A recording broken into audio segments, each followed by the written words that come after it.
A new report came out this week, and again, we all know it. The housing supply in this country is a joke, and it's a mess. And there's no, and the sad reality is, and we could always say we want to build houses overnight, etc., etc., all the political parties, but the reality of it is, we have no really hope, especially with these numbers, that the population has grown so rapidly over the last, since 2015 to now, particularly now in the last few years, it's growing above whatever we could have thought, basically.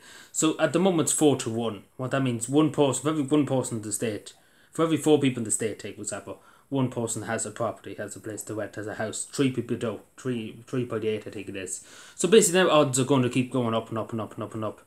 And the main reason is, there's many reasons. Obviously, when the recession happened, there wasn't many social houses built, etc., etc. That's one of the reasons. Then obviously too, immigration, people, the mass amount of people just coming into the country. Over the last 2 years we've taken in probably 200, 300,000 people, God only knows. It's just too many people coming in. Eventually they want to buy a house or rent the house or whatever the case may be. And, you know, the numbers just don't add up because there's just too many people looking for places. And that obviously, what that means is when there's too many people looking for something, the price goes up because there's a demand for it. And not to mention, there's no will in the politics, in the government in this country, Fianna Fáil, Fine Gael, even Sinn Féin, because they're all landlords and they're all benefit by high rents, take this episode. So there's no benefit for them to change the system. And same even with the government at the moment in time, they have huge interests in vulture funds, etc., etc., who owns houses. Huge interest in multi-companies that buy up properties from abroad, etc., etc., because the TDs get cash in their pocket. And, you know, nothing's ever going to change because, you know, they're making money, and who gives a shit about the only Irish Joe, to be told honest, because they have to emigrate. And, you know, that's what's happening. And not even that, too, we have about 20,000 maybe houses lying idle that could be done up, etc., etc. But again, it's all to do with demand is too high and there's not enough builders, and that's the next thing too. There's just not enough people because they've all left to go abroad. I know 2 or 3 young people who left the country, who Irish people who left the country. They're plumbers, they're carpenters. One of them's a carpenter, one of them's a plumber, and the other one's a tradesman. He could do multiple roles basically, and they have left for a better life in another country. One of them's gone to Canada, 2 of them have gone to Australia. They're off on a better future, less bullshit basically than this country.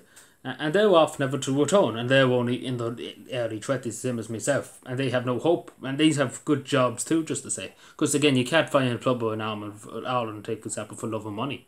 Regardless, like, there's people begging for plumbers and they can't get them because they're just that short of supply. Nobody wants to do that kind of work anymore.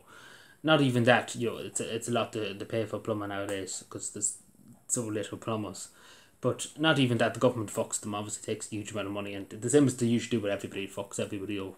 But let's put it this way, particularly the immigration problem, and again, I know people say we shouldn't blame the immigrants, etc., etc., and I agree with that, but because it's the government policy, they shouldn't be here in the first place. The government should have always had a cap, and I said this from day one with the Ukrainians. There should have been only, say, at most, this has been generous, but 5,000 to 6,000 or 7,000 a year. That's nothing more, nothing less.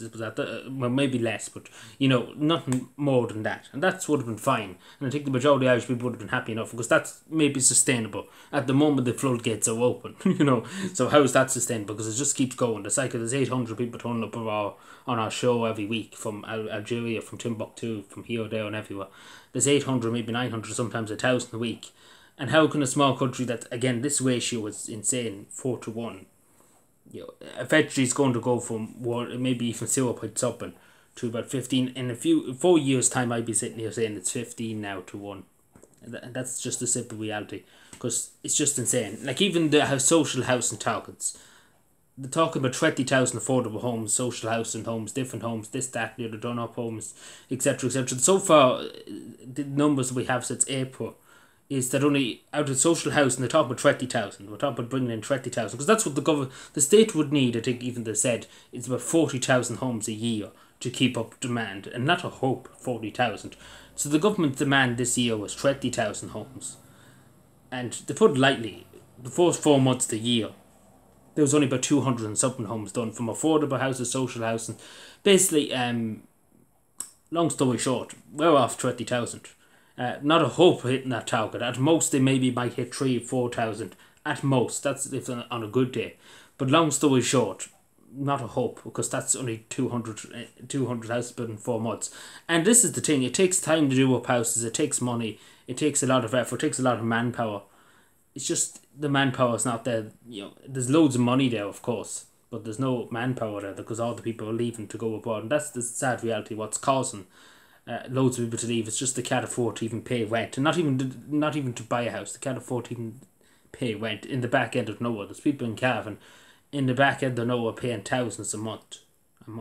It's insane. Nobody can afford it. Basically, the only Joe who's working a 9 to 5. It's basically life in Ireland for Irish people particularly. It's got unaffordable.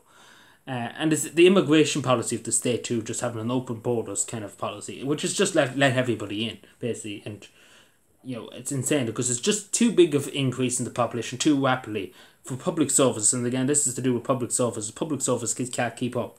Not to mind, there's so many people in direct provision and the state has to pay for. We're paying trillions of euro in keeping them in hotels, etc., etc. It's not been far right away. It's just been the truth. And all that money could go to better use if we had a controlled immigration system, which means there was limits put on the amount of people who can turn up on our shores every year. And as I say, 6,000 might be dealable, but again, it could be flexible if we wanted to go down to 4,000. Again, that's what should have been done from day one because the floodgates were just left open. And it's just, this is the result basically, and not even to do with immigration too. It was a long time coming too, because as I say, when the crash hit in 2008, there wasn't houses, social houses being built, and that was a big failure of the government back then. They should have kept going, even though there was not much money in the country. They should have tried to keep going, because stopping that caused the bottleneck and obviously caused a lack of housing. And then we have the situation now. It could have been a bit better. It wouldn't have fixed the whole problem, of course, but it would have been a small bit better. We would have had a few. That ratio could have been 2 to 4, which might have been a bit better. It's not great, but still would have been 2 to 4. Would have been at least reasonable enough to try and get it fixed, and then obviously trying to keep Irish people at home. Instead of forcing them to emigrate, and that's what's happened. Irish people have to emigrate. They have no choice in the matter because they can't afford to rent the house. They can't afford to buy a house. They have no hope of raising their children. They have no hope of raising the family because the government keeps fucking them in every conceivable way. So that's just the sad reality of the country.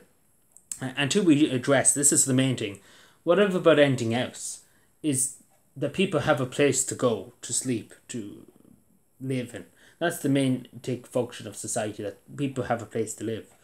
And as a society, if people can't, the citizens of a country, in this case the Republic of Ireland, doesn't have a roof over their head, doesn't have a house to call home, society has failed. And it's pure and simple, society has failed when we can't provide this in a 24th century country, in a first world country. We can't do that nowadays. There's not much hope for the future, to put it lightly. I know I don't want to be down and out, but it is the truth, and especially with these numbers, it's not going to get any better. Because every day you listen to RT, you think the government are moving mountains to try and build houses, but it's a snail's pace basically. And whatever houses are being built have been given to people seeking asylum, etc., etc. That's what's happening. It's the reality. What's happened is people waiting 15 years on council waiting lists, 15 years in a first world country. In rural parts of Ireland, just to say, not even the city. You would expect that maybe in the city. You could be trading 20 years, 40 years by the time you get it. It's just insane. And we're way above our heads as a country in what we do. I know maybe people have good intentions in that, to bring in loads of people to help them out, etc., etc. But at the same time, we have to think about our own people, we have to think about our own country, we have to think about the people who are here, not let alone the people who are coming here. We have to think about the people who are here at the moment, the present time. And that's why we should have a closed immigration system, at least heavily regulated, as I say. The numbers are controlled every year, that there's not just an unlimited flow of people coming in. Because this is the result. This is the result. There's just far too many increase in the population, and the housing supply can't keep up. It's just plain and simple. It's not far right, it's not racist. It's just plain and simple. You cannot keep up with this demand. No country really could. Denmark, even Portugal, any of them countries could not keep up with this demand either. Maybe the United Kingdom is not doing that way, but even big countries nearly couldn't keep up with the demand that's at the moment. And even the United Kingdom, all of Europe is nearly better off than Ireland. It's nearly close to the target. I think in Belgium or the Netherlands, it's literally only a few. It's about 4 to 3 or something like that for everybody has a house, and stuff, needs a house and stuff like that. So basically, Ireland's nearly the worst of the bunch, and even though Ireland has a relatively small, obviously the population's increasing tenfold. Other countries are doing better with bigger populations. It doesn't make any sense, but as I said, there's no way. The main thing too is apart from the lack of supply and immigration and stuff like that, it's the government's no will. There's no will for them to do it because again they're all landlords, they're all multi-billionaires. So why the fuck do they care?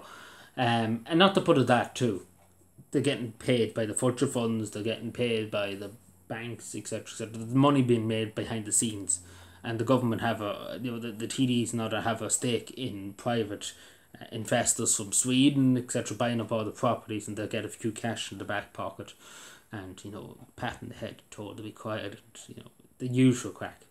And that's why there's no will, because the money keeps flowing to the government, the TDs. So until that stops, there's no will to change it, because it is a sad state of affairs to see the country like this. But unfortunately, it's going to get worse before it gets better.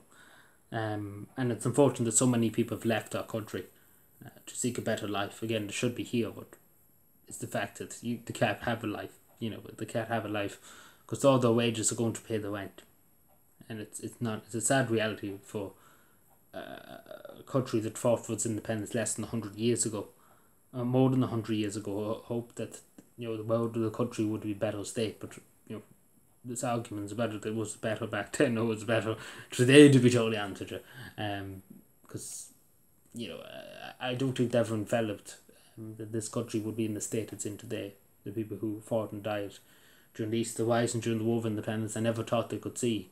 I don't think they ever could have thought it could have got worse than what they went through. But I don't know about that now. But you have to wonder that. But yeah, but anyway, thank you everyone. Appreciate you for sticking around, for listening to my ramblings. But it is the truth. It's just generally the truth, and we need to focus. We need to accept the truth. It's the fact that we're just ignoring the truth and trying to say, oh, we can fix the whole situation. But unless we control the numbers, there's no hope of controlling the situation. That's just the simple reality. We need to control. We need to, keep the numbers steady to get the numbers steady. Basically, that's what I'm trying to say. Thank you.